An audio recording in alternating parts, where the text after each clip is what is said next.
بسم الله الرحمن الرحيم. الحمد لله والصلاة والسلام على رسول الله وعلى آله وصحبه ومن والاه، أما بعد، فأعوذ بالله من الشيطان الرجيم.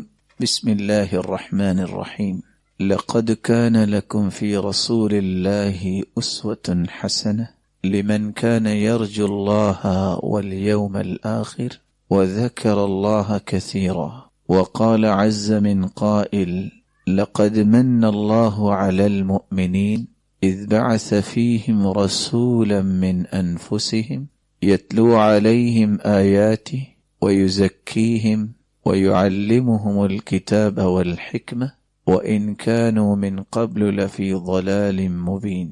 اللہ تعالیٰ کا یہ احسان عظیم ہے، جس نے ہمیں اسلام کی نعمت سے نوازا۔ اللہ تعالیٰ نے دنیا میں 3 ایسی نعمتیں مخلوق کو نوازی ہیں، جن نعمتوں کو جو نعمت سمجھتا ہے اللہ تعالیٰ اس کو بھی کائنات کے لیے نعمت بنا دیتا ہے۔ ویسے تو وَإِن تَعُدُّوا نِعْمَةَ اللَّهِ لَا تُحْصُوهَا، اللہ کی نعمتیں اتنی ہیں کہ ان کا شمار کرنا ممکن ہی نہیں، لیکن ان 3 نعمتوں کو اللہ تعالیٰ نے سب سے بڑی نعمتیں قرار دیا ہے۔ ایک اسلام کی نعمت، اور ایک قرآن کی نعمت، اور ایک صاحب قرآن کی شکل میں ایک نعمت۔ رسول اللہ صلی اللہ علیہ وسلم کائنات کی سب سے بڑی نعمت ہیں۔ اللہ رب العزت نے انہی کے ذریعے قرآن مجید کو ہم تک پہنچایا۔ اسلام کی سنہری تعلیمات اس عرفہ اور اسما ہستی کے ذریعے ہی ہم تک پہنچی، اور اسی بات کا اظہار کرتے ہوئے مالک الملک فرما رہے ہیں: لقد من اللہ علی المؤمنین اذ بعث فیہم رسولا من انفسہم۔ اللہ تعالیٰ نے احسان فرمایا اور مومنوں میں سے ہی اس ہستی کا چناؤ کیا جنہوں نے اپنی امت کی تربیت اور تزکیے کے لیے 4 نکاتی ایجنڈے کے تحت کام شروع کیا۔ یتلو علیہم آیاتی، اللہ رب العزت کی طرف سے جو آیات نازل ہوتی تو سب سے پہلے لوگوں کو وہ آیات پڑھ کے سنایا کرتے، دلوں کا روگ ختم ہوتا، دلوں کی زمین تیار ہوتی۔ وَيُزَكِّيهِمْ، اور ان آیات کی روشنی میں پھر قوم کی تربیت اور تزکیہ فرمایا کرتے ہیں، گویا کہ ان صحابہ کی زندگیوں کو قرآن کی عملی شکل دنیا کے سامنے پیش کر دی۔ وَيُعَلِّمُهُمُ الْكِتَابَ، اور اس خوبصورت تربیت کے نقوش کو گہرا کرنے کے لیے، رہتی دنیا تک ان خوبصورت پہلوؤں کو زندہ رکھنے کے لیے آپ نے باقاعدہ کتاب و حکمت، کتاب و سنت، دانائی کی تعلیم دینا شروع کی۔ وَإِن كَانُوا مِن قَبْلُ لَفِي ضَلَالٍ مُبِينٍ، اس سے پہلے تو وہ لوگ جب تک اسلام انہوں نے قبول نہیں کیا تھا اور آپ صلی اللہ علیہ وسلم کی تربیت میں نہیں آئے تھے، واضح گمراہی میں تھے۔ یہ ساری کی ساری گمراہیاں اس وقت ختم ہوئیں جب اللہ تعالیٰ کا یہ انعام ہوا، رسول اللہ صلی اللہ علیہ وسلم کی جب بعثت ہوئی۔ تو آج ہمارے لیے بھی ایک اللہ کا احسان ہی ہے کہ ہم اسلام اور ایمان کی حالت میں اسی اعلیٰ اور ارفع اور اسما ہستی کے متعلق اور اس کے پیغامات کو سننے کے لیے آج کی اس مجلس میں جمع ہوئے ہیں۔ جعلہ اللہ مجلسا مبارکا، اللہ تعالیٰ اس مجلس کو مبارک بنائے اور ہر سننے والے کی زندگی اور ایمان میں بھی برکت فرمائے۔ تو آج کی اس مجلس میں ہماری گفتگو کا محور بنیادی طور پر 3 نکات ہوں گے۔ سب سے پہلا نکتہ، آج ہم کس بے مثال ہستی کی سیرت کے متعلق گفتگو کرنا چاہ رہے ہیں۔ ایک تو اس عظیم ہستی کے متعلق چند احادیث پیش کی جائیں گی جو خود رسول اللہ صلی اللہ علیہ وسلم کے صحابہ کرام نے جو دیکھا اور جو سنا اور انہوں نے بیان کیا۔ دوسرا نکتہ آج ہماری گفتگو کا یہ ہوگا، بینگ اے مسلم، میرے اور آپ پہ ذمہ داری کیا ہے کہ جب ہم اللہ کے محبوب سے سچی محبت کا دعویٰ کرتے ہیں تو ہمیں اس محبت کو ثابت کرنے کے لیے کن رویوں کو اپنی زندگی میں اتارنا ہے۔ تیسرا اور آخری نکتہ جو آج ہماری گفتگو کا محور ہوگا کہ اختصار کے ساتھ چند ایسے پہلو اور زاویے ہم پیش کرنے کی کوشش کریں گے تاکہ ہم اس بات کا جائزہ لے سکیں کہ رسول اللہ صلی اللہ علیہ وسلم تو یہ کرتے، کیا میرا اور آپ کا عمل بھی ایسا ہے؟ اگر ہے تو الحمدللہ، اور اگر نہیں ہے تو پھر ہمیں اس کے لیے فکر کرنی ہے اور پلاننگ کرنی ہے، اس نیت کے ساتھ کہ آج تو وہ دنیا میں نہیں، لیکن ہم اللہ سے التجا کرتے ہیں دل کی اتھا گہرائیوں سے کہ مالک الملک، اس زندگی کی چند ساعتیں گزرنے کے بعد ہم نے بھی آپ کے پاس آنا ہے، کل قیامت کے دن جنت میں اپنے محبوب کی رفاقت سے محروم نہ کرنا۔ تو آئیے سب سے پہلے نقطے کی طرف، آج ہم اس ہستی کے متعلق گفتگو کرنا چاہ رہے ہیں جس ہستی کو اللہ تعالیٰ نے پوری کائنات سے اعلیٰ بنایا۔ آدم علیہ السلام سے لے کر آج تک نہ ایسی ہستی پیدا ہوئی اور نہ ہی کل قیامت تک اس جیسی عظیم ہستی پیدا ہو سکے گی، جس ہستی نے اپنی مقدس زبان سے خود بیان کیا، انا سید ولد آدم ولا فخر، میں پوری کائنات، پوری آدمیت کا سرتاج ہوں، لیکن میں فخر نہیں کرتا کیونکہ فخر میرے رب کو پسند نہیں۔ رسول اللہ صلی اللہ علیہ وسلم کی ذات اقدس جس طرح بے مثال اور عظیم ہے، آپ کے ناموں کا تذکرہ کیا جائے تو اس کے لیے بھی ایک لمبا وقت درکار ہے۔ فرمایا انا احمد وانا محمد وانا الحاشر الذي يحشر الناس على عاقبي وانا العاقب الذي ليس بعده نبي، میرا نام محمد بھی ہے، احمد بھی ہے، اور محمد اس کا مطلب یہ ہے جس کی تعریف کائنات میں سب سے زیادہ کی جائے۔ آج خواہ دشمن ہے لیکن آپ کے ان سنہری اصولوں کو پیش کرنے کے لیے اسے مجبور ہونا پڑتا ہے، خواہ کوئی یہودی اور عیسائی ہو یا کوئی اور ایسا انسان جس کا دین کے ساتھ تعلق نہیں، اسے ماننا پڑتا ہے کہ یہی وہ ہستی تھی جس نے کائنات میں وہ ایک مقام پیش کیا جو 1400 سال گزرنے کے باوجود اس جیسا مقام نظر نہیں آیا، کہ اگر 86 جنگیں اللہ کے رسول صلی اللہ علیہ وسلم نے کی، لیکن تعجب کی بات ہے کہ اتنا کامیاب جرنیل اتنی مدت گزرنے کے باوجود کافر بھی مارے گئے اور مسلمان جو شہید ہوئے، ان 86 جنگوں کے بعد دیکھے تو گنتی کے 1000 اور اس سے چند لوگ زائد لقمہ اجل بنے۔ کس حکمت اور دانائی اور کس بلندی اور کس سوچ کا مالک بنایا تھا اللہ تعالیٰ نے اس ہستی کو، اور پیغام یہ دیا کہ وہ لوگ جنہوں نے جگر گوشوں کو شہید کیا، آپ نے اپنے ہونٹوں پہ مسکراہٹیں بکھیرتے ہوئے کہہ دیا تھا انتم الطلقاء، جاؤ میں تم سب کو معاف کرتا ہوں۔ رسول اللہ صلی اللہ علیہ وسلم کا نام نامی پوری کائنات سے اعلیٰ ہے۔ آپ کے حسب و نسب کو دیکھیں تو رسول اللہ صلی اللہ علیہ وسلم کا فرمان معظم ہے ان اللہ اصطفى کنانہ بن ولد اسماعیل، اللہ تعالیٰ نے پوری کائنات میں سب سے بلند خاندان ابراہیم علیہ السلام کا خاندان بنایا، اس خاندان میں سے اللہ تعالیٰ نے کنانہ کو چنا ہے۔ واصطفى من کنانہ واصطفى قریشا من کنانہ، اور کنانہ خاندان میں سب سے پسندیدہ خاندان اللہ تعالیٰ نے قریش کو بنایا۔ واصطفى من قریش بنی ہاشم، اور قریش کے خاندانوں میں سے سب سے زیادہ بلندی سے نوازا تو بنو ہاشم کو۔ واصطفانی من بنی ہاشم، اور پھر اللہ تعالیٰ نے اس خاندان میں سے چنا تو محمد رسول اللہ صلی اللہ علیہ وسلم کو چنا۔ آپ کے خاندان کو بھی اللہ تعالیٰ نے بے مثال بنایا۔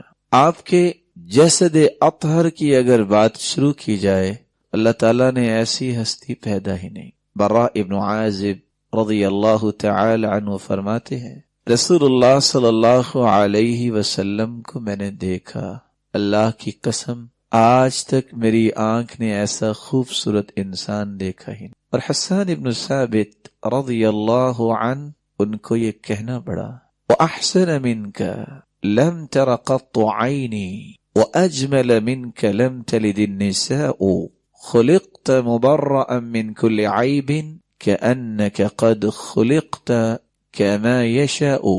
اللہ کے رسول صلی اللہ علیہ وسلم، آج تک کسی آنکھ نے ایسا انسان دیکھا ہی، آج تک کسی عورت نے ایسا جنا ہی نہیں. اللہ تعالیٰ نے آپ کو ہر عیب سے پاک کیا، اور لگتا یوں ہے کہ اللہ تعالیٰ نے تمام خوبصورتیاں آپ میں ہی رکھ دیں اور پوری کائنات کا آپ کو سرتاج اور نمونہ بنا دی. سیدنا ابو بکر رضی اللہ تعالی عنہ جب غار ثور میں آپ کے سر مبارک کو اپنی رانوں پہ رکھے ہوئے تھے اور چاند کو بھی دیکھ رہے تھے، تو آخر مسکرا کر یہ انہیں کہنا پڑا، اے آسمان کے چاند، تجھ میں بھی داغ دھبے ہیں، لیکن یہ اللہ تعالیٰ نے جو چاند بنایا اس میں کوئی داغ دھبا نہیں. اور ابن حجر عسقلانی رحمۃ اللہ علیہ لکھتے ہیں کہ وہ کہا کرتے تھے وَكَأَنَّ الْقُرْآنَ مفتوح فی الرحل. آپ کا چہرہ انور اتنا خوبصورت تھا جیسے قرآن مجید کا خوبصورت نسخہ کھلا ہوا ہو، تو جس کے سینے میں ایمان ہو تو کس طرح اسے خوشی محسوس ہوتی ہے. زندگی میں جو ایک مرتبہ دیکھ لیتا، پوری زندگی اس کے دل سے وہ اثرات ختم نہ ہوتے. ابو رمزہ، جس کے بیٹے کی آنکھ میں کوئی جچتا ہی نہیں تھا، باپ نے کہا بیٹا آج میں آپ کو ایک ایسی ہستی دکھانا چاہتا ہوں، پھر آپ ڈیسیژن لیجئے گا کہ کچھ دیکھا ہے کہ نہیں دیکھا. لیکن جو ہی اس شخص کی پہلی نظر رخ انور پہ پڑی، بغیر سوچے اس کی زبان حرکت میں آئی، کہتا ہے واللہ ھذا رسول اللہ صلی اللہ علیہ وسلم، اللہ کی قسم نہ آج تک ایسا دیکھا ہے، لگتا ہے نبی ایسا ہی ہوگا جس کو اللہ تعالیٰ نے اتنا حسین بنایا ہے. آپ کے اخلاق کو دیکھا جائے تو اللہ تعالیٰ نے اس کو بھی پوری کائنات سے اعلیٰ اور ارفع بنایا. انس رضی اللہ تعالی عنہ فرماتے ہیں وَلَقَدْ خَدَمْتُ رَسُولَ اللَّهِ صلی اللہ علیہ وسلم 10 سنین وما قال لی اف قط.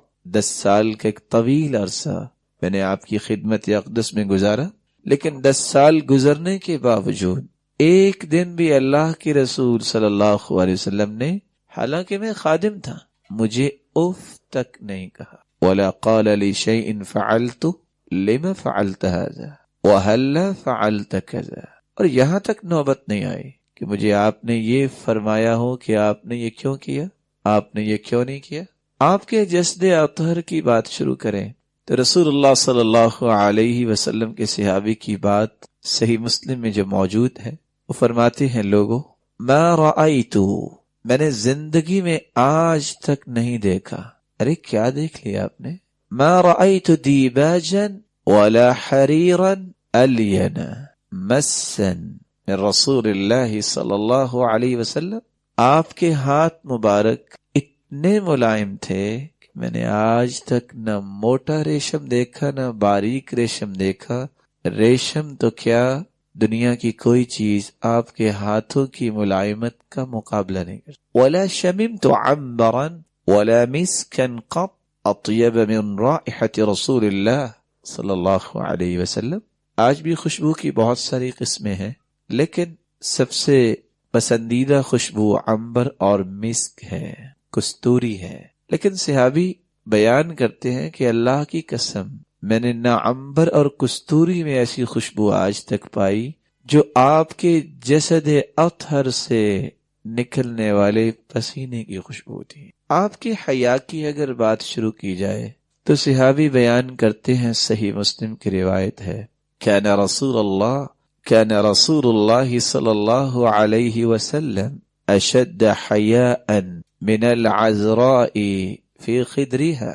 چشم فلک نے آج تک کسی صالحہ اور نیک کنواری عورت کا بھی حیا اتنا نہیں دیکھا ہوگا جتنی حیا رسول اللہ صلی اللہ علیہ وسلم کو اللہ نے عطا کی تھی. آپ کی صداقت کی بات شروع کرے، جو لفظ اللہ کے رسول کی مقدس زبان پہ آ گیا چونکہ کہ اللہ کی مرضی سے آیا. وما ينطق عن الهوى ان هو الا وحی یوحى.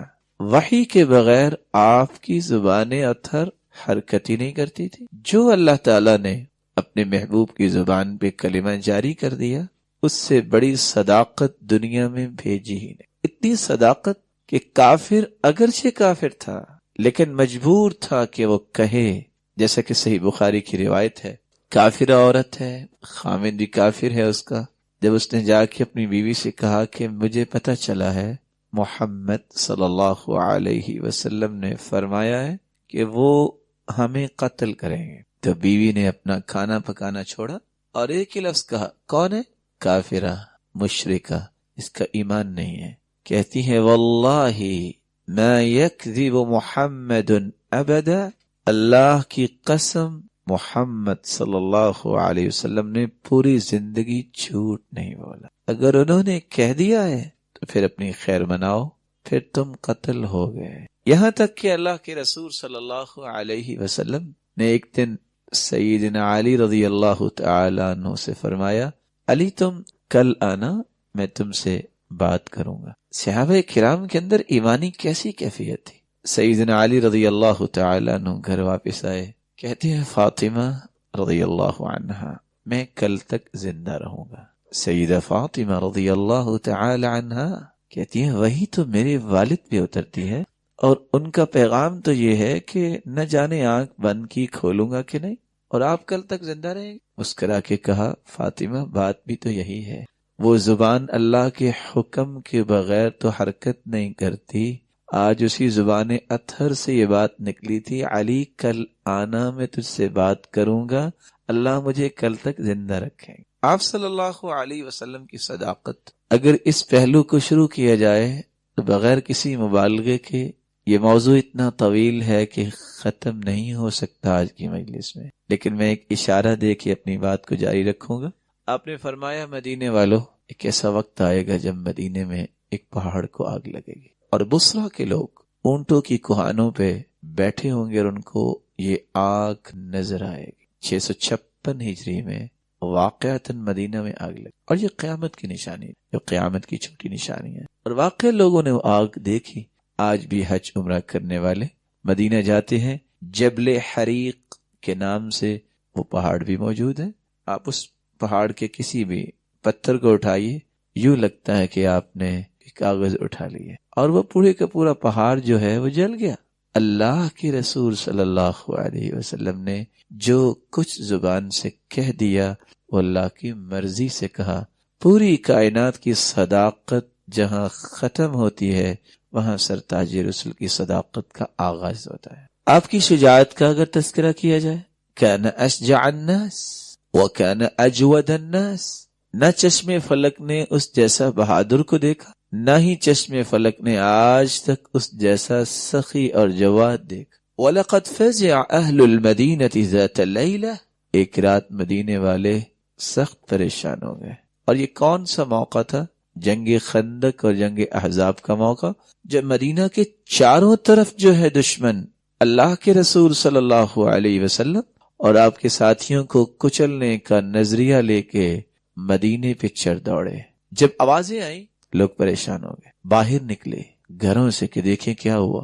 فَتَلَقَّاهُمْ رَسُولُ اللَّهِ صلی اللہ علیہ وسلم راجعا على فرس ابی طلحة عري فی عنقه السیف، لوگ ابھی نکل رہے تھے، سرتاج رسول صلی اللہ علیہ وسلم ابو طلحہ کے گھوڑے پہ بیٹھے، ایسا گھوڑا جس پہ کوئی چیز بھی نہیں رکھی ہوئی، اور آپ نے اپنی گردن مبارک میں تلوار لٹکائی ہوئی ہے، اور آپ کہہ رہے ہیں لم ترعوا لم ترعوا، جاؤ جا کے سو جاؤ، تم ابھی آئے ہو، میں پتہ کر کے آ چکا ہوں، خوف کی ضرورت نہیں، اللہ ہمارا مددگار ہے۔ ایسا شجاع انسان اللہ تعالیٰ نے پیدا ہی نہیں کیا، اور اللہ تعالیٰ کا یہ انعام تھا کہ آپ صلی اللہ علیہ وسلم کو اللہ تعالیٰ نے 30 آدمیوں کے برابر طاقت سے نوازا تھا۔ انہ اعطی قوت 30 رجلا، یہ انعام الہی تھا۔ رسول اللہ صلی اللہ علیہ وسلم سے بڑھ کے کائنات میں کوئی خیر خواہ پیدا نہیں۔ من تقم رسول اللہ صلی اللہ علیہ وسلم لنفسی، آپ صلی اللہ علیہ وسلم نے پوری زندگی ذاتی انتقام نہیں لیا، لیکن اگر اللہ کی حدوں کو پامال کیا جاتا، الا ان تنتہک حرمات اللہ، اگر اللہ کی حرمتوں کو پامال کیا جاتا تو پھر آپ چھوڑتے بھی نہیں تھے۔ یہی وجہ ہے ابن خطل نے جب اللہ کے رسول کے بارے میں زبان کھولی دوڑا اور آ کے بیت اللہ داخل ہو گیا. اور آپ جانتے ہیں کہ بیت اللہ میں جو آ جائے دخل آمینہ، امن والا ہوتا ہے. آپ نے فرمایا اس شخص کو چھوڑیے نہیں.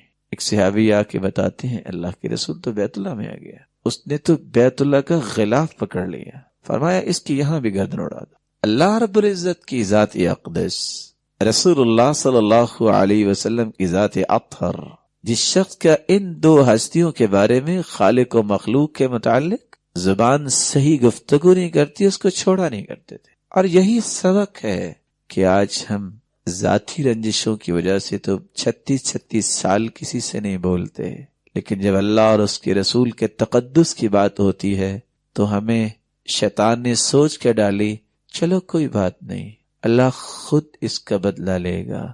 بدلہ تو پھر بھی اللہ نے لینا ہے، لیکن ایمان کا اظہار کرنا تو واجب ہے. کہو یہ غلط ہے، اور یہ لڑائی بھی نہیں ہے.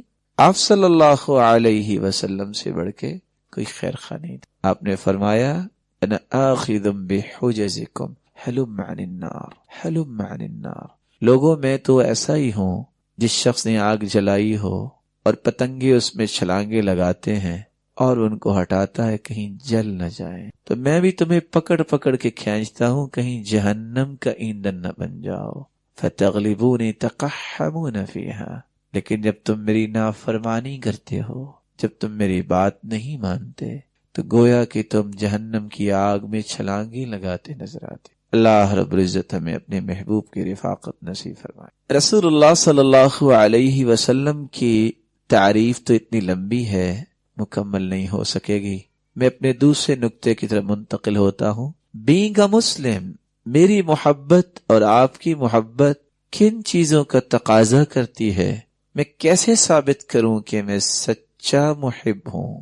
اس کے لیے مجھے چند باتوں کا اعتراف کرنا ہے اور چند باتوں کو اپنی زندگی میں شامل کرنا ہے اور چند باتوں کو اپنے مستقبل کی پلاننگز میں شامل کرنا ہے.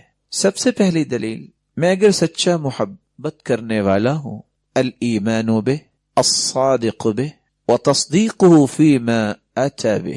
میری محبت، میرا ایمان اس وقت تک سچا ثابت نہیں ہو سکتا جب تک میں اس مبارک ہستی پر اس انداز سے ایمان نہ لاؤں کہ اس جیسی ہستی اللہ نے پیدا ہی نہیں کی، نہ اس جیسا سچا کائنات میں اللہ نے پیدا کیا ہے، اور جو کچھ اس اعلیٰ اور عرفہ ہستی امت کو بتا گئی ہیں وہ سچی چیزیں ہیں، اور ان کی تصدیق جب تک میں نہیں کرتا میری محبت، میرا ایمان سچا ثابت ہی نہیں ہو سکتا.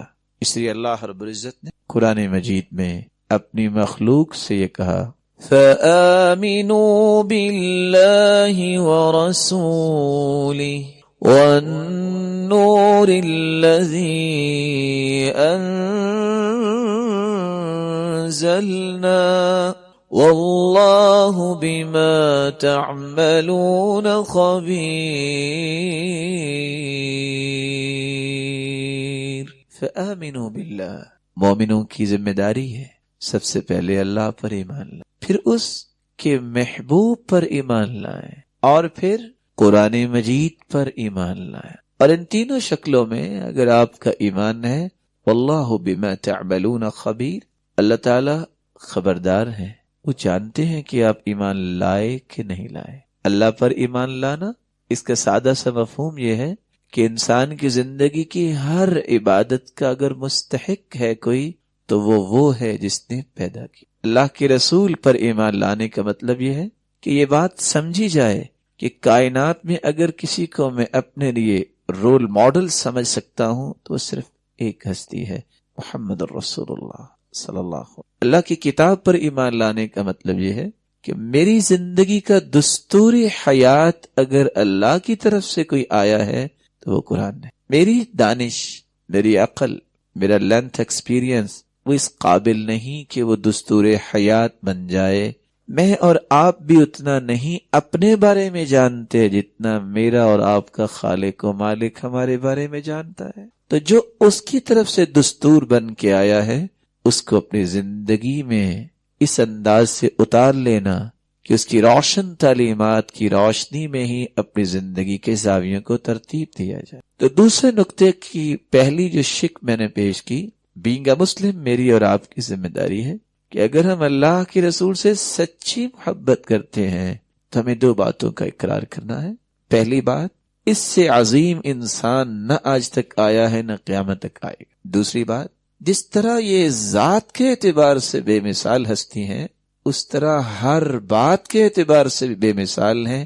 ان سے سچی بات دنیا میں اللہ نے اتاری کوئی نہیں۔ دوسرا پہلو، اگر مجھے اللہ کے رسول سے سچی محبت ہے اور اللہ تعالی ہمیں ایسی ہی محبت کی توفیق عطا فرمائے، دوسری ذمہ داری میری یہ ہے، وجوب طاعته والحذر من معصیتی۔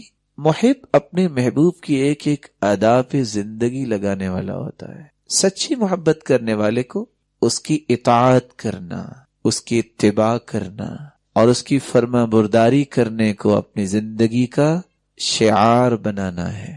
والحذر من معصیتی، اور جن چیزوں سے اللہ کے رسول صلی اللہ علیہ وسلم نے منع کر دیا، ان چیزوں سے اپنے آپ کو بچا لینے والا یہی سچی محبت ہے۔ محبوب نے جو کہہ دیا اس کے اشاروں پہ تو لوگ جانیں قربان کر دیتے ہیں، لیکن اس جیسا محبوب تو اللہ نے پیدا ہی کوئی نہیں کیا۔ اس لیے قرآن مجید میں اللہ رب العزت فرماتے ہیں، یا ایھا الذین آمنوا اطیعوا اللہ ورسولہ ولا تولوا عنہ وانتم تسمعون۔ ایمان والو، اگر تمہاری محبت سچی ہے تو تم اطاعت کرو اللہ کی اور اس کے رسول کی، لیکن یاد رکھنا وَلَا تَوَلَّوْا عَنْهُ وَأَنْتُمْ تَسْمَعُونَ۔ اگر اللہ تعالیٰ نے آپ کو یہ صلاحیت دی ہے کہ آپ بات سن سکتے ہیں، جانتے بوجھتے اور سنتے سمجھتے اعراض نہ کر لینا۔ کیوں؟ اگر تم نے اعراض کیا، اللہ تمہاری جگہ کوئی ایسی قوم لانے پہ قادر ہے جو بات سن کے عمل کر، وہ تمہیں عبرت بنا دے۔ وَلَا تَكُونُوا كَالَّذِينَ قَالُوا سَمِعْنَا وَهُمْ لَا يَسْمَعُونَ۔ ایسے نہ ہو جائیے گا جیسے کچھ لوگوں نے کہا تھا اللہ کے رسول کے زمانے میں، ہم سنتے ہیں ان کی بات لیکن مانتے نہیں، اور بعد میں کہتے تھے کیا کہا، ابھی کیا کہہ رہے تھے محمد صلی اللہ علیہ وسلم۔ تو قرآن نے ان کو کہا کہ یہ مومنوں کا رویہ نہیں، یہ منافقوں کا رویہ ہے۔ اس لیے اللہ رب العزت نے ایک اصول پیش کر دیا کہ اگر آپ کے لیے مشکل ہو جائے کہ کیسے ہم اللہ کے رسول کی اطاعت کریں، اتباع کیسے ہو سکتی ہے، اس کا کوئی فارمیٹ کیا شریعت نے دیا ہے، تو اللہ رب العزت نے ایک ہی آیت میں یہ بات سمجھا دی کہ تمہاری اطاعت کنسیڈر ہوگی تو کب؟ صرف ایک آیت کو سمجھ لو، وَمَا آتَاكُمُ الرَّسُولُ فَخُذُوهُ وَمَا نَهَاكُمْ عَنْهُ فَانْتَهُوا۔ جس بات کا اس ہستی نے حکم دے دیا اسے بجا لاؤ، جس بات سے منع کر دیا اسے رک جاؤ۔ ایسی کامن سینس ہے جس کی میں ایک ایک مثال دینا چاہوں گا صرف آیت کو سمجھانے کے لیے۔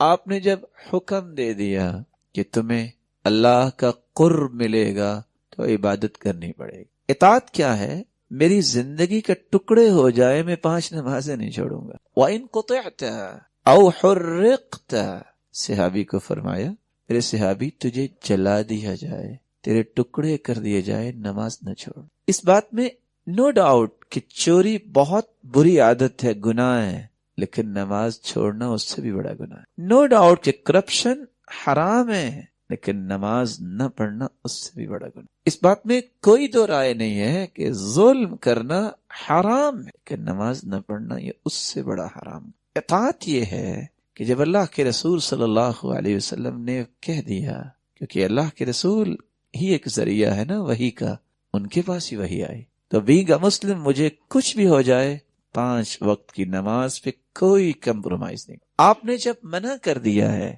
مثال منع کرنے کی، کسی مسلمان کو قتل نہ کرنا، وہاں اگر میں 1 سے 10 سے 20 ہیلے پیش کر دوں، چونکہ اس نے یہ کہا، چونکہ اس کے کانسیپشنز یہ تھے، وہاں اللہ کے رسول فرماتے ہیں مومن کی عزت بیت اللہ سے زیادہ ہے۔ قتل و غارت نہیں، فساد نہیں، جھگڑا نہیں، تمہارا کام دعوت دینا۔ یاد رکھنا اگر تم نے کسی مسلمان کا خون بہایا، لو ان اہل السماوات والارضین اشترکوا فی دم واحد لأکبہم اللہ فی النار، ساتوں آسمانوں کے نورانی فرشتے، ساتوں زمینوں کی مخلوق اگر ایک مومن کے خون میں شامل ہو جائیں، اور بلا شبہ آپ بھی جانتے ہیں سب کے سب وار تو نہیں کر سکیں گے، خربوں کی تعداد میں فرشتے ہیں، مشورے میں شریک ہو جائیں تو قیامت کے دن ساتوں کے ساتوں آسمان ہی نہیں 14 کے 14 طبق ایک مومن کے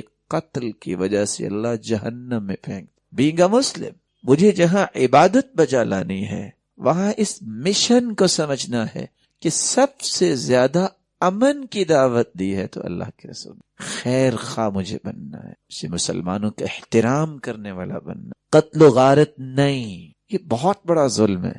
اطاعت یہ کہتی ہے جس چیز سے منع کر دیا رک جا۔ اگر مسلمان علاقائی تعصب اور خاندانی تعصب اور لسانی تعصب، اضافہ کروں گا خاندانی تعصب سے بڑھ کے آج کل تحریکی اور تنظیمی تعصب، اور نہ جانے کن دلال کی روشنی میں کسی مسلمان کے خون کو حلال کہہ دیتے ہیں۔ اللہ اکبر۔ اللہ کے رسول بیت اللہ کا طواف کر رہے ہیں اور فرما رہے ہیں ما اطیبک وما اطیب ریحک، بیت اللہ تیری شان تو بڑی ہے لیکن لحرمت المؤمن اعظم عند اللہ حرمتا منک، لیکن ایک مومن کی حرمت بیت اللہ تجھ سے زیادہ ہے۔ کاش مسلمان اس بات کو سمجھیں۔ اللہ مجھے بھی اور آپ کو سمجھنے کی توفیق عطا فرمائے۔ بینگ اے مسلم، جہاں مجھے اللہ کی عبادت کرنے کا حکم ہے تو مجھے اس بات سے منع کیا گیا ہے کہ فسادی نہ بنو، اپنے ہاتھوں کو خون سے نہ رنگو، بلکہ اللہ کے رسول ہی تو اسی قتل و غارت کو ختم کرنے کے لیے آئے۔ وہ لوگ جو قاتل تھے، جو 50 سالہ جنگ میں مشغول تھے، ان کو یوں اکٹھا کیا کہ ایک دوسرے کو کہنے والے بنے آج کے بعد آدھا مال اس کا اور آدھا میرا، اخوت کا معنی یہ۔ اس لیے رسول اللہ صلی اللہ علیہ وسلم نے فرمایا من اطاعنی فقد اطاع اللہ، یہ بات سمجھنے والی ہے جس نے میری اطاعت کر لی اس نے حقیقت میں اللہ کی اطاعت کی ہے۔ ومن عصانی فقد عصى اللہ، جس نے میری نافرمانی کی اس نے حقیقت میں اللہ کی نافرمانی۔ اور آپ نے کتنی بڑی خوشخبری سنا دی، آپ نے فرمایا کل امتی يدخلون الجنہ الا من ابى، صحیح بخاری کی روایت ہے، فرمایا میری ساری امت جنت میں جائے گی سوائے اس شخص کے جو جنت جانے سے انکار کر دے گا۔ صحابہ نے سوال کیا یا رسول اللہ صلی اللہ علیہ وسلم، کوئی ایسا شخص بھی ہے جو جنت نہ جانا چاہتا ہو کہ میں نے نہیں جانا؟ فرمایا من اطاعنی دخل الجنہ، جس نے میری اطاعت کر لی وہ جنت میں جائے گا۔ ومن عصانی فقد ابى، جس نے میری بات ہی نہیں مانی، جس نے میری اطاعت ہی نہیں کی، نافرمانی کی ہے، اس نے اصل میں نافرمانی ہی نہیں کی، اس نے جنت جانے سے انکار کر دی۔ اللہ رب العزت ہمیں اس پیغمبر کی اطاعت کی توفیق عطا فرمائے۔ تیسری ذمہ داری جو ایک مسلمان پہ عائد ہوتی ہے جو سچی محبت کرنے والا، اتباعہ واتخاذہ قدوہ فی جمیع الامور والاقتداء بہدیہ۔ عبادت اور اطاعت کے بعد تیسرا جو پہلو آتا ہے کہ ہمیں اپنی پوری زندگی کے رویوں کو اور زاویوں کو ترتیب اس طرح دینا ہے جس طرح اللہ کے رسول کی زندگی۔ جب اللہ تعالیٰ نے ایسا انسان کوئی بنایا ہی نہیں ہے، اس کی ہر بات ہی نمونہ ہے، اس کی ہر ادا ہی نمونہ ہے، اس کی ہر ادا کو نمونہ بنایا ہے، آئیڈیل بنایا ہے، اسوہ بنایا ہے، قدوہ بنایا ہے، تو پھر ہمیں دیکھنا ہے میری صبح اور شامیں، میری ظہر اور عصریں کیسے گزر رہی ہیں، میرا اٹھنا بیٹھنا، میرا سونا اور جاگنا، میرا تجارت کرنا اور پڑھنا اور پڑھانا، میری زندگی کے کسی بھی شعبے میں مشغول ہونا کیا اسی طرح ہے جس طرح رسول اللہ صلی اللہ علیہ وسلم کا ہی طریقہ تھا؟ جب تک اپنی زندگی کے زاویوں کو یوں ترتیب نہیں دیتے اس وقت تک ہم اللہ کے رسول کی محبت میں سچے ثابت نہیں ہو سکتے۔ رسول اللہ صلی اللہ علیہ وسلم کے ساتھ سچی محبت کا تقاضا یہ ہے کہ ہم اپنی زندگی کے تمام زاویوں کو اسی طرح ترتیب دے لیں جس طرح رسول اللہ صلی اللہ علیہ وسلم نے ترتیب دیا اور سکھایا تھا۔ میں اتفاق سے چند پہلو آپ کے سامنے رکھنا چاہوں گا اور اپنے آپ کو اور آپ کو فکر دینا چاہوں گا کہ ہم دیکھیں کہ کیا ہمارے رویے ایسے بن چکے ہیں یا نہیں بنے۔ آپ صلی اللہ علیہ وسلم کا طریقہ مبارک ابھی اتفاق سے شام ہونے والی ہے، مغرب ہونے والی۔ اگر میں چند پہلو شروع کروں، آپ کا طریقہ مبارک یہ تھا کہ آپ صلی اللہ علیہ وسلم جب رات کو آرام کرنے لگتے، کان لا ینام الا والسواک عند رأسه، آپ صلی اللہ علیہ وسلم اس وقت تک نیند کے آغوش میں نہیں جاتے تھے جب تک کہ سیدہ عائشہ رضی اللہ تعالی عنہا ان کے لیے مسواک تیار کر کے ان کے تکیے کے پاس رکھ نہیں دیتی ایک لمحے کے لیے۔ مسواک سنت ہے، نو ڈاؤٹ کہ برش آپ کر سکتے، لیکن اللہ کے رسول کو مسواک سے کتنی محبت تھی۔ گھر میں داخل ہوتے مسواک کر رہے ہیں، گھر سے باہر نکل رہے ہیں مسواک کر رہے ہیں، رات کو اٹھتے ہیں تہجد کے لیے مسواک سب سے پہلے، حتیٰ کہ زندگی کا آخری عمل جب آپ اللہ کے پاس جا رہے تھے تو سیدہ عائشہ کے بھائی تشریف لائے جب مسواک کر رہے تھے تو آپ نے دیکھا اور سیدہ عائشہ جانتی تھی، فوراً کہا کہ مسواک دو، اور اللہ کے رسول کو مسواک پیش کی گئی، آپ نے مسواک کی۔ اور اس پہ یہاں دونوں پہلو ہیں، کتنی خوبصورت زندگی ہے کہ اللہ کے رسول صلی اللہ علیہ وسلم مسواک کرتے ہیں، لیکن ان کا اہتمام کرنے والی سیدہ عائشہ کی یہ سنت آج بہنوں کو بھی یاد کرنی ہے کہ خاوند کے امور کا اہتمام بھی تو اللہ کے رسول نے سکھایا۔ رسول اللہ صلی اللہ علیہ وسلم نماز پڑھتے، رات سونے سے پہلے عشاء کی نماز پڑھی، اور آپ نماز پڑھتے کیسے نماز پڑھتے تھے؟ صرف ایک دن نکالیے، صحیح بخاری سے بڑھ کے کوئی آتھینٹک کتاب نہیں ہے، امت کا اجماع ہے۔ صحیح مسلم کو کھولیے، ترجمہ انگلش میں بھی ہو چکا ہے، اردو میں بھی ہو چکا ہے۔ میرے انتہائی محترم، مکرم، محتشم اور معزز بھائیوں اور بزرگوں، ایک مرتبہ پڑھ لو، کیا میری نماز کی وہ کیفیت ہے جو اللہ کے رسول کی تھی؟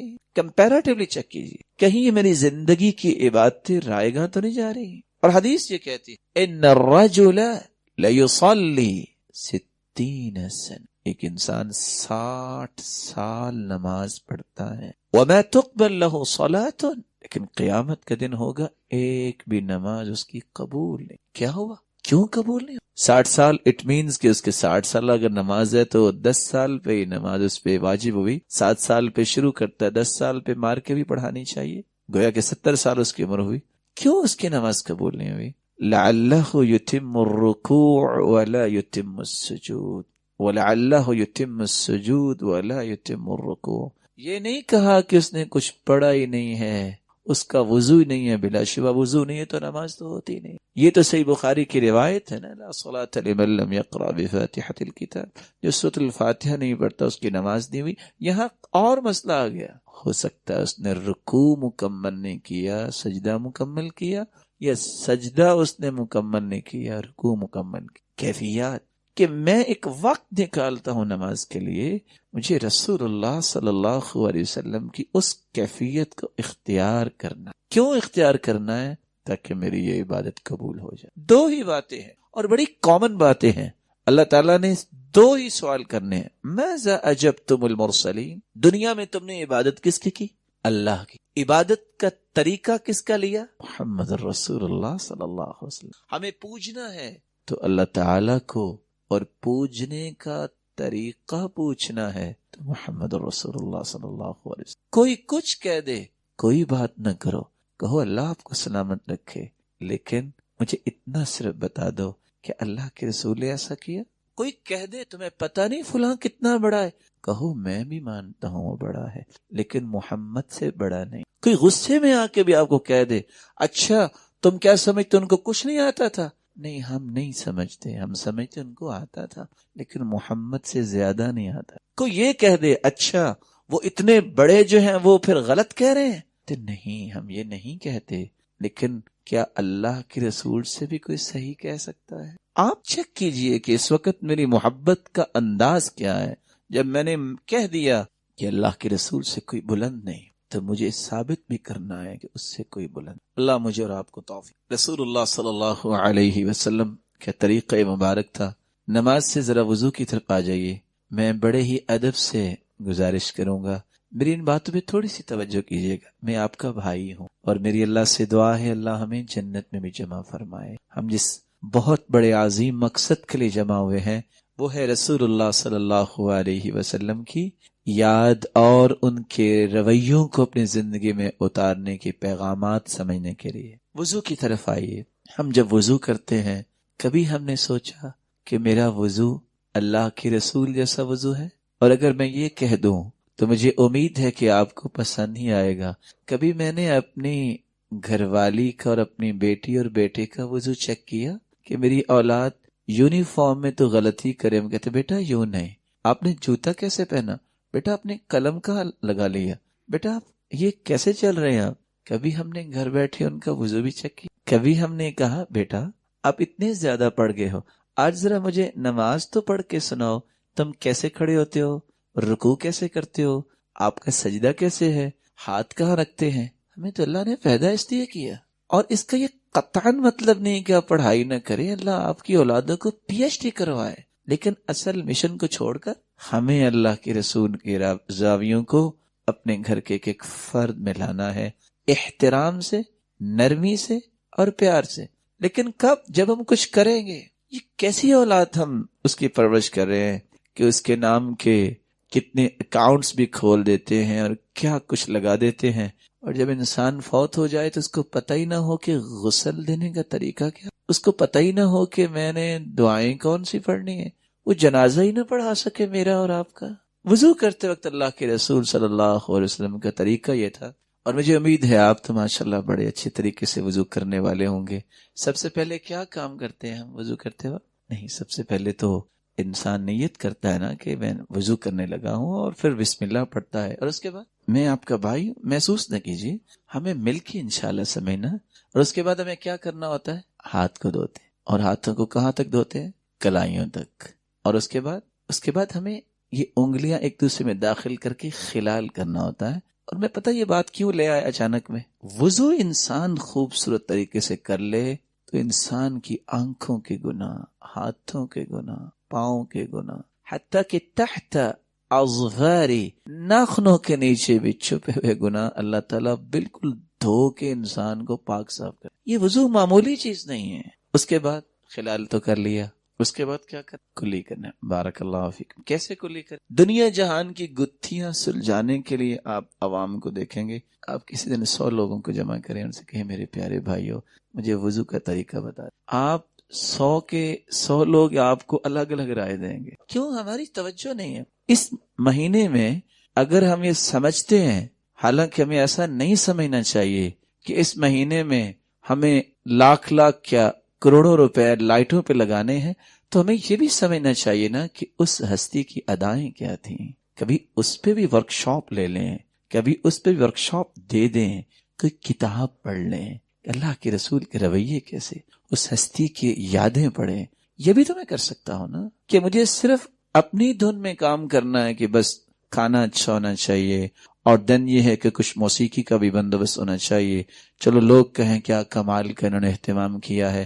یہ ایک الگ بات ہے کہ یہ کرنا جائز ہے کہ نہیں جائز، کیونکہ یہ ابو بکر نے نہیں کیا، یہ عمر و عثمان و علی نے نہیں کیا، 1,44,000 صحابہ نے نہیں کیا، اور 1400 سال گزر گئے، زمانہ 100 سال کی 14 کروٹیں لے چکا، کسی ایک حدیث میں اس کا تذکرہ نہیں ہے۔ ہماری توجہ ایسے امور پر جب ہوتی ہے تو اللہ ہمیں توفیق دی، ایسے پہ کیوں نہیں ہوتی؟ میں کس کا محب ہوں، ذرا اس کی ہستی کو تو پہچان، میں اس کی اداؤں کو تو پہچانوں۔ آپ کلی کرتے، آدھا پانی اپنے منہ میں ڈالتے اور آدھا آپ ناک میں، 3 مرتبہ کلی کریں، میں مختصر ذرا کرتا ہوں۔ اس کے بعد میں ایک نقطے پہ آپ کو لے جانا چاہتا ہوں، صرف ایک گزارش کرنا۔ اس کے بعد کیا کرتے ہیں؟ اس کے بعد اپنے چہرے کو، اور پھر اللہ آپ کو عزت دے اور سلامت رکھے۔ میں یہاں ایک نہ چاہوں گا، بعض دفعہ نا لیکچر جو ہوتے ہیں نا تو وہ اتنے بلند الفاظ بولے جاتے ہیں کہ بس اوقات تو سر سے اوپر سے گزر جاتے ہیں، جیسے ہم 6 جو ہے نا وہ ستمبر کو دیکھتے ہیں جہاز اڑ رہے ہیں، لیکن میں تھوڑا سا فلائنگ جو ہے نا وہ نیچے کرنا چاہ رہا ہوں کہ آپ میرے ساتھ ساتھ چلیں۔ ایک بات بتائیے کہ اگر وضو نہ ہو تو نماز ہو؟ بولیے. اور حدیث بھی یہ کہہ رہی ہے کہ ایک شخص نے ایک نماز بغیر وضو کے پڑھی، حکم ہوا اس کو 100 کوڑے لگائے جائیں قبر میں. فلم یزل یسأل ویدعو، وہ روتا رہا، ایک کوڑا رہ گیا. جب ایک کوڑا مارا گیا فامتلأ قبرہ نارا، اور اس کی قبر آگ سے بھر. کہتے علی ما جلدتمونی، کیوں مار رہے ہیں مجھے؟ جواب ملا انک صلیت صلاۃ واحدہ بغیر طہور، تم نے ایک نماز بغیر وضو کے نماز. اور اگر وضو میں نقص ہو نماز تو پوری ہو جائے گی نا. نہیں، یہ تو آپ محترم ہیں، آپ کی رائے کو میں تو مانتا ہوں، آپ بھائیوں کا بھی یہی خیال ہے. اگر وضو میں نقص ہو تو کیا نماز تو پوری ہوگی نا انشاءاللہ. اللہ آپ کو برکت دے. مطمئن ہے نا آپ سارے اس بات؟ رسول اللہ صلی اللہ علیہ وسلم جب وضو کیا کرتے فاخذ کفا من ماء فادخله تحت حنكه فخلل بها لحيته. آپ جب وضو فرماتے تو پانی کا چلو لیتے اور اپنی داڑھی مبارک کے نیچے داخل کرتے اور خلال کرتے اور فرمایا ہاکذا امرنی ربی، میرے رب نے مجھے ایسا ہی حکم دیا ہے. اور جبریل ایک مرتبہ نہیں آئے وضو سکھانے کے لیے، 3 مرتبہ آئے نماز پڑھانے کے لیے. سچ بتائیے، یہاں نہیں تو چلو اکیلے بیٹھ کے ضرور سوچیے گا. جس میرے معزز محترم مکرم محتشم بھائی جو بھول گیا ہوگا، اس نے اگر خلال کی جگہ ہی نہیں چھوڑی تو خلال تو کیا ہی نہ اس نے. وضو اس کا مکمل ہے. چھوڑیے باقی باتوں کو، یہ لوگوں کی باتوں کے پیچھے ہم نہیں جاتے، ہمیں تو حدیث کے مطابق چلنا ہے. کیا اس کا وضو مکمل ہے؟ اگر وضو میں یہ نقص ہے کہ اس نے خلال نہیں کیا، ہو سکتا ہے کوئی میرا پیارا بھائی یہ کہہ دے بچے بھی تو نہیں کرتے، وہ مکلف نہیں ہے. لا یکلف اللہ نفسا الا وسعها، نہ عورتوں کے لیے حکم ہے نہ بچوں کے لیے حکم ہے. جس کی ہوگی یہ سنت اس کے لیے حکم ہے، وہ تو زائل کی گئی. ہمیں دیکھنا ہے کہ میری محبت کا یہ زاویہ کہاں تک درست ہے، میرا وضو کیسا ہے، میری نماز کیسی ہے، میرا اٹھنا بیٹھنا کیسے ہے، خوشی میں کیسے گزارتا ہوں. آپ صلی اللہ علیہ وسلم کو تو خوشی آئے تو آپ 2 کام کرتے، کہتے الحمدللہ الذی بنعمتی تتم الصالحات، اللہ تیری توفیق سے مجھے خوشی ملی، تیرا ہی شکر ہے اللہ، تیری ہی تعریفیں ہیں. اور دوسرا کام کیا کرتے؟ کان اذا اتاہ امر یسر بہ خر ساجدا للہ، جب خوشی آتی فوراً سجدہ ریز ہو جاتے. یہ خوشی، وہاں خوشی کا یہ پہلو کہ اچھلنا اور کودنے لگ جانا، یہ تو اللہ کے رسول نے تو نہیں دیا. یہ جذبات میں آ کے آپے سے باہر ہو جانا، یہ تو اللہ کے رسول نے نہیں دیا.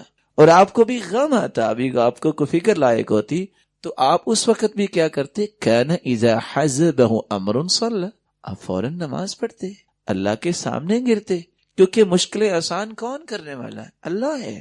اللہ نے ہی سب کچھ کرنا ہے، تو پھر واویلا کرنا اور نوحہ کرنا اور نہ جانے کیسی کیسی بات کرنا، یہ تو اللہ کے رسول نے نہیں سکھایا.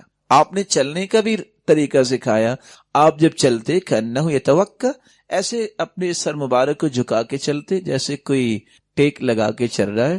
ولا یلتفت، اور آپ دائیں بائیں نہیں جھانکتے تھے. آپ کے چلنے کا انداز، آپ کے بیٹھنے کا انداز، آپ کسے مسافہ کرتے تو اللہ کے رسول سے بڑا کون تھا. آج کی اگر سمجھے، اللہ نہ کرے کوئی ایسا سمجھے کہ میں بہت بڑا انسان ہوں، بڑا اللہ کے رسول سے بھی کوئی بڑا تھا، اس سے بڑا تو اللہ نے پیدا ہی نہیں کیا. آپ اب مسافہ کرتے اس وقت تک ہاتھ نہیں چھوڑتے تھے جب تک اگلا نہ چھڑا لیتا. محبت اور اپنائیت اتنی دیتے.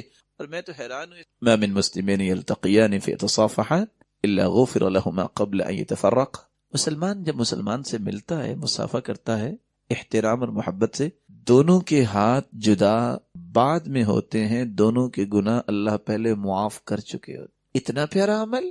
اور آپ کے ساتھ جس کی بھی ملاقات ہو جاتی، یہی وجہ ہے اس کو یہ یقین ہو جاتا کہ سب سے زیادہ اللہ کے رسول میرے ساتھ ہی محبت کرتے ہیں. یہی بات عمرو بن عاص اللہ تعالیٰ عنہ سے ایک دن سوچتی ہیں کہ اللہ کے رسول کو میرے ساتھ پتہ نہیں کیوں اتنی زیادہ محبت ہوگی. جا کے پوچھتے ہیں من احب الناس الیک، اللہ کے رسول آپ کو سب سے زیادہ کس سے محبت ہے؟ وہ صرف چیک کرنا چاہ رہے تھے کہ واقعی ایسا ہے. تو آپ نے فرمایا عائشہ، سیدہ عائشہ سے. قال لا من الرجال، مردوں سے. قال ابوها، ابو بکر سے. قلت ثم من، پھر کس کے ساتھ؟ قال عمر. قلت ثم من، پھر کس کے ساتھ؟ قال عثمان. قلت ثم من، پھر کس کے ساتھ؟ قال علی رضی اللہ عنہم وارضاہم، 10 صحابہ کے نام لے لیے اور عمرو بن عاص مسکرانے لگے. کہا عمر کیا ہوا؟ اللہ کے رسول میں نے تو پوچھا اس لیے تھا کہ سب سے پہلے آپ میرا نام لیں گے. ایک ملاقات پہ اتنی محبت دے دیتے کہ زندگی میں وہ محبت اس انسان کو بھولتی نہ. تو میں ایک مرتبہ پھر ادب سے گزارش کروں گا، بینگ اے مسلم میری اور آپ کی محبت سچی اس وقت ثابت ہوگی جب ہم ہر کام کو جو اللہ کے رسول نے کیا اس کام کو اپنی زندگی میں شامل کر لیں، اپنے زاویوں کو اس طرح بنا لیں اور اپنے رویوں کو درست کر لیں. کیونکہ درستگی کا معیار ہی ایک ہے، مقیاس ایک ہے، میزان ایک ہے، وہ ہے اللہ کے رسول کی ذات. جو انہوں نے کیا، جو انہوں نے کروایا، اس سے بڑا معیار نہ اسلام نے دیا ہے اور نہ ہی کوئی معیار ہے.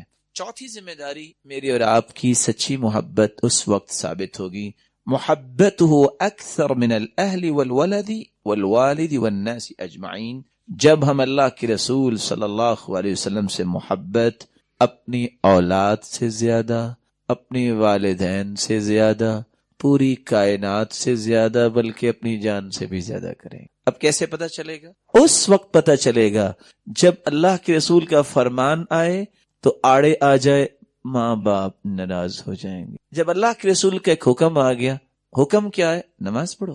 اولاد کیا کہتی ہے؟ نہیں آج ہمیں پکنک پہ جانا ہے.